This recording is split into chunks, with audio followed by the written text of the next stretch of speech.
పశ్చిమ గోదావరి జిల్లా ఉండి మండలం ఎండగంటి గ్రామంలో ప్రధానమంత్రి ఆవాస్ యోజన అర్బన్ 1.0 కింద నిర్మించిన సుమారు 243 గృహప్రవేశాలకు ఏపీ శాసనసభాపతి ఉపసభాపతి కనమూరి రఘురామకృష్ణంరాజు ప్రారంభోత్సవం చేసి లబ్ధిదారులకు అందజేశారు.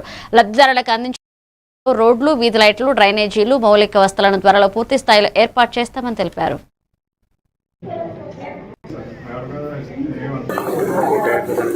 1,00,000 టిడ్కో గృహాలు, 1,50,000 ఎన్టీఆర్ గృహాల స్కీమ్ కింద ఓపెన్ చేయడం జరుగుతుంది.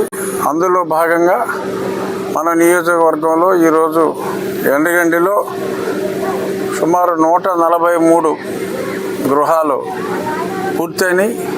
అలాగే సొంత స్థలం ఉండి కట్టుకున్నవారు 90. మన ఎండగండి గ్రామంలోనే 243 గృహాలు ఉండటం చాలా చక్కటి అభివృద్ధి. సో ఇంత చక్కగా అందరితో లబ్ధిదారులందరితో సహకారం చేసి విజయవంతంగా పూర్తి చేసిన గృహ నిర్మాణ శాఖ మన ఉండి ఈ గారు, అసిస్టెంట్ డైరెక్టర్లు మొత్తం అందరికీ వారికి కూడా నా హృదయపూర్వక అభినందనలు తెలియజేస్తున్నాను. ఇన్ఫ్రాస్ట్రక్చర్ ప్రాబ్లమ్స్ ఉన్నాయి. కొన్ని చోట్ల రోడ్లు మరి గతంలో లేఅవుట్ త్వరగా ఆ పనులన్నీ కూడా పూర్తి చేస్తున్నాం. ఆకివీడు తాళకోళ్ళలో సుమారు 1.5 కోటితో రోడ్డు నిర్మాణ పనులు, అది చాలా పెద్ద కాలనీ, అది అక్కడ చేస్తున్నాం. అలాగే ఇక్కడ కూడా ఉందూరులో కూడా ఆ కాలనీలో మెయిన్ రోడ్డు అంతా కూడా చేపట్టాం.